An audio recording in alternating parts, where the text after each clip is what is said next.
देखो मेरी बात सुनो, जब बच्चा माँ के पेट में होता है तो उस टाइम पे माँ को टीके लगते हैं, तो वो टीके क्यों देते हैं माँ को? मतलब पहले पुराने टाइम में ये कहते थे बूढ़े बड़े के बच्चे को जरावली ले गई, तो वो जरावली नहीं लेती थी, बच्चे को है ना वो टिटनेस होती थी, क्योंकि उस बच्चे का जब नाल काटते हैं ना, तो अपन कभी पहले ऐसे से इनसे काट दिया करते थे, अब ब्लेड से भी काटते हैं, तो उससे क्या टिटनेस होने का खतरा रहता है। जब माँ को इंजेक्शन दे देते हैं तो उससे माँ भी प्रोटेक्ट होती है, प्लस बच्चा भी सुरक्षित रहता है कि उसको टिटनेस नहीं होती। तो अब किसी को जरावली लेके जा रही है, नहीं जा रही ना। उसके बाद में जब बच्चे का जन्म होता है फिर हम उसको देते हैं OPV 0 डोज, तो ये पोलिया से बच्चे को बचाता है। ये 15 दिन के अंदर लगता है 0 डोज। उसके बाद में हेपेटाइटिस बी, ये लीवर को बचा के रखता है। हेपेटाइटिस बी जैसे बच्चे को पीलिया वगैरह होता है, बड़ों को हो जाता है, बच्चों को हो जाता है, तो ये समस्या नहीं होती फिर ये हेपेटाइटिस बी लगने के बाद। ये इंजेक्शन एक ऐसा होता है कि 24 घंटे के अंदर अंदर लगना होता है। अगर 24 घंटे के बाद आप लगवा चाहकर भी नहीं लगवा पाओगे इसे। जैसे कभी बच्चे का जब प्राइवेट हॉस्पिटल में होता है तो सरकारी में ये सारे इंजेक्शन अवेलेबल रहते हैं, तो जैसे प्राइवेट में होता है तो आप सरकारी ले जाके बच्चे को वहाँ टीकाकरण करवा दो उसका, तो ये पता होना चाहिए। उसके बाद BCG का इंजेक्शन देते हैं बच्चे को, तो ये इंजेक्शन बच्चे को मानसिक बीमारी जो टीबी होती है, ये जन्म वाले टीके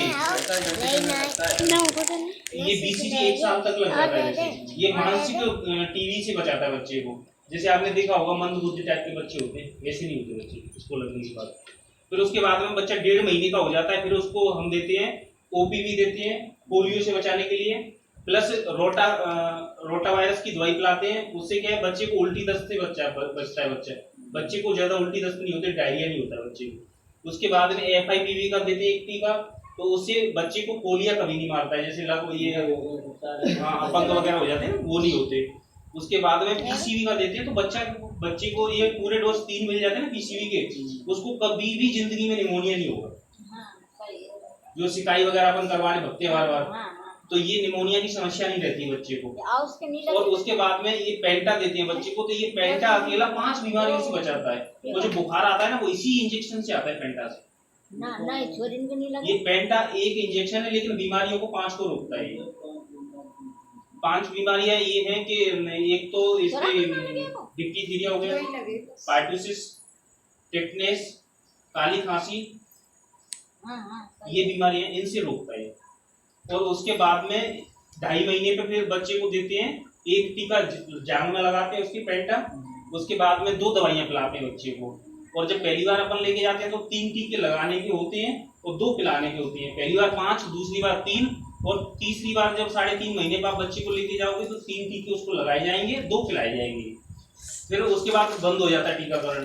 उसके बाद में बच्चे जब 9 महीने का हो जाता है फिर उसको हम देते हैं खसरे का टीका, जो छोटी माता बड़ी माता निकलती है। अब खास करके किसी को नहीं निकल रही हो, हाँ, लेकिन अब नहीं निकल रही क्योंकि टाइम से उनको टीके लग जाते हैं बच्चों को। तो खसरे का टीका देते हैं, विटामिन A की दवाई पिलाते हैं, उससे आंखों की रोशनी क्या अच्छी रहती है, मोतियाबिंद वगैरह ये बीमारी नहीं होती।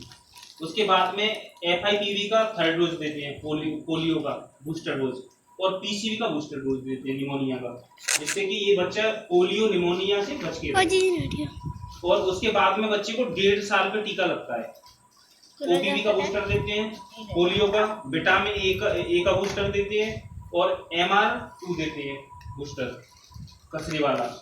उसके बाद में DPT बूस्टर देते हैं। ये DPT 3 बीमारियों से बचाता है, डिप्थीरिया, पार्टुसिस, टिटनेस। हाँ, उसके बाद में बच्चा जब 5 से 6 साल का हो जाता है तो फिर उसको DPT देते हैं। फिर 10 साल में बच्चे को TD का लगता है, क्योंकि जैसे बच्चे खेलते रहते हैं तो कभी कभी लोहे वगैरह चीज से वो लगा लेते हैं, खुद को काट लेते हैं।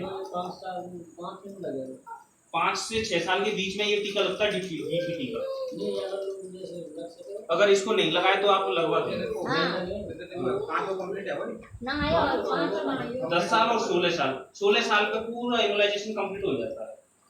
ये टीके इतने को जरूरी है कि अगर आप इन वैक्सीनेशन पूरा करवा देते हो तो मैं गारंटी दे रहा हूँ बच्चे ज्यादा बीमार नहीं होगा। मैंने खुद अपने बच्चों को लगवाया, मेरा बेटा है 8 साल का है और जो बेटी है मेरी 2 साल की है, तो आज तक मैंने उनको हॉस्पिटल में कभी भर्ती नहीं किया। नॉर्मली जुकाम खांसी होता है ऑटोमेटिक सही हो जाता है उनका, दवाई भी बहुत कम खाने की जरूरत पड़ती है। और रही बात उसकी बुखार की, तो जब वैक्सीन अंदर जाती है तो उसके बाद में वो क्या करती है, एंटीबॉडीज के साथ लड़ाई करती है, मतलब एंटीबॉडीज उससे लड़ते हैं। अब जैसे मैं तुम्हारे घर आया, अब तुम मेरे बारे में नहीं जानते कि मैं कौन हूँ, कहीं तुम्हारे घर चोरी कर ले गया, तो ऐसे शरीर का एक प्रतिरक्षा तंत्र होता है जो उस वायरस को नहीं पहचानता, तो वो क्या करता है फिर उस वायरस के साथ लड़ाई करता है कि यार ये तो बाहर का आदमी है, परेशानी करेगा। हाँ, तो फिर उसके बाद में वो उस वायरस को मारता है ना, तो उस टाइम पे बुखार आता है। जब अंदर लड़ाई चलेगी तो बुखार तो आएगा ही आएगा, तो इसका इसलिए बुखार आता है। बाकी 1-2 दिन रहता है बुखार, जैसे वहां से टीके लगवा के आप आते हो तुरंत आके उसको बुखार की दवाई दे दो, बिल्कुल बुखार नहीं है। और इन टीकों को आप सभी को इस बच्चे को लगवा देना,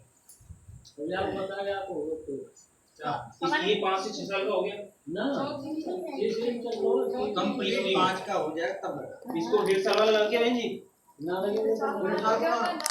लगवाओ ना कोई भी भाई। तो अभी बहन जी टीकाकरण कर रही है, तो आप ले चलो, मैं वहाँ लगवा देता हूँ।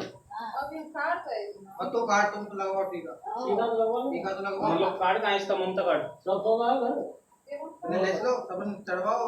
और जितने बच्चे मतलब आपके ऐसे हैं कि जिनको खसरे का टीका नहीं लगा है, तो उनके कार्ड ले चलो और इन बच्चों को ले चलो वहाँ लगवाओ, उनको भी लग जाएगा, डीपीटी लग जाएगा, लग जाएगा इनको दादी। टीका को किसी को नहीं छोड़ना, कतई नहीं छोड़ेंगे हम तो डॉक्टर साहब बिल्कुल, हम कहा जाने पैसा कर रही है हम काहे छोड़ेंगे, हम तो ऐसे गंवार आदमी।